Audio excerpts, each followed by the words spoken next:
નમસ્કાર મિત્રો, હું કિરણભાઈ વેજલપુર. આપણે સૌ કહેતા હતા ગાય માતાના નામે. હું આગળ બી જ્યારે 13 દિવસ ધરણા પર બેલો ત્યારે મેં પાંજરાપોળ ગૌશાળાવાળાને અલ્ટિમેટ આપેલું કે ભાઈ તમારી તાકાત ના હોય ને તો તમે ગાયો ના સાચવશો. ઉપરવાળો ભગવાનને માલધારી બે સાચવનારો અને સરકાર બી બે છે. આપણે સરકારના બાપના નથી. આપણા રાજનભાઈ છે અને એમનું પાંજરાપોળ છે. પાંજરાપોળનું નામ જણાવશો આપણે? રાધાકૃષ્ણ પાંજરાપોળ છે. ભગવાનનું નામ આપ્યું છે પણ એમનામાં ભગવાનના ગુણ બી નથી. તમે આ ગાય માતાની હાલત જુઓ, પેલી ગાય માતાની હાલત જુઓ. આ કાદેવ કીચડ જોઈને તમારું એવું મન થાય કે પાંજરાપોળ છે. અને આ ભાઈને હું આગળ બી મળેલો છું નામની પાંજરાપોળ ચાલતી આપણે બધા જોઈએ. અને આ લોકોના કૌભાંડ પાંજરાપોળમાં શેડ હોય.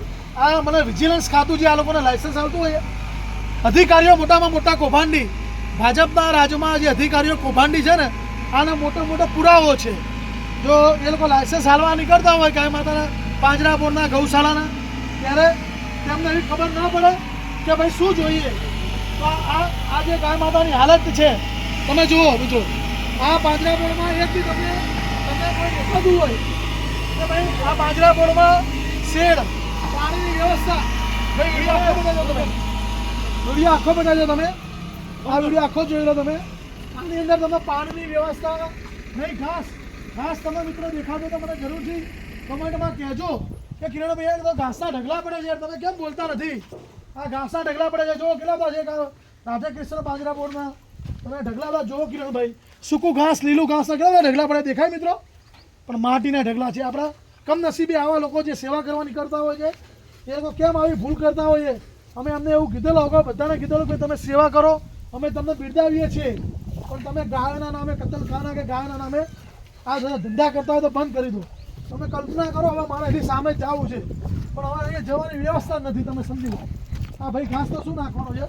અત્યારે મારા પગ જોઈ લો તમે ભાઈ, જોઈ લો.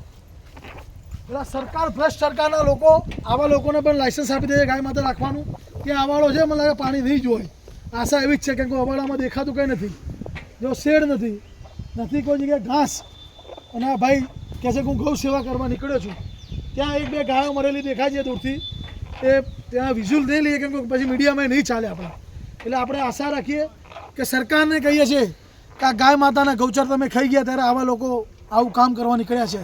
અને છેવટે ગાય માતા હેરાન થાય છે. તમે હિન્દુ સરકાર, હિન્દુના સરકારમાં ગાય માતાના આંસુ પડી રહ્યા હોય અને તમે વાહ હું હિન્દુ સરકાર, મોદી સાહેબ એવું કહેતા હતા બનાસકાંઠામાં કે ભાઈ ફલાણી સરકાર આવશે તો તમારી ગાયો ભેંસો લઈ જશે. તમે સાહેબ અમારી ગાયો પણ લઈ ગયા અને અમારી ગાયોની હત્યા બી કરી કાઢી. તમે હાઈકોર્ટના બહાને જે માલધારીઓની, જે તમામ માલધારીઓની ગાયો લઈ ગયા, તમે 250 કરોડ રૂપિયા ફંડ લીધેલું ઓલાના કંપની જોડે. એમાં તમે એવી મને લાગે છે કે બાંહેધરી આપી છે અથવા તમે એવી શું કહેવાય કમિટમેન્ટ આપી છે કે તમે મને 250 કરોડ રૂપિયા આપેલો, હું તમને 250 કરોડ ગાયો આપીશ. મારા શબ્દ સાંભળી લેજો. 250 કરોડ રૂપિયાની જગ્યાએ હું તમને 250 કરોડ ગાયો આપીશ મારા ગુજરાતમાંથી.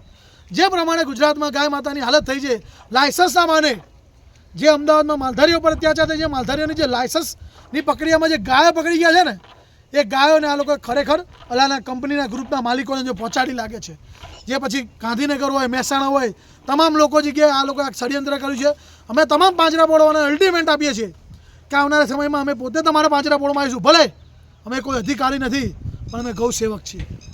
અમારે હક બને છે ગાય માતાનું કોઈ જગ્યાએ ખરાબ થતો તો બોલવાની. તમે જો ગૌશાળાના નામે, પાંજરાપોળના નામે લૂંટવાના ધંધા કરતા હોય, તમારી તાકાત ના હોય તો છૂટી પડો.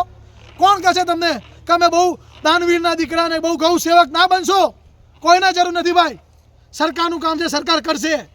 તમે બધા ઠેકેદારો બની જાઓ છો ને, ત્યાં જ આ તકલીફ થાય છે ભાઈ. તાકાત ના હોય તો ના સાચવી. આ ભાઈનો વિડીયો તમે જોઈ લો. કોઈ બી જગ્યાએ તમને ઘાસ દેખાતું હોય, પાણી દેખાતું હોય તો તમે કહેજો. એટલે અમારે કહેવાનું સરકારને આટલું જ છે.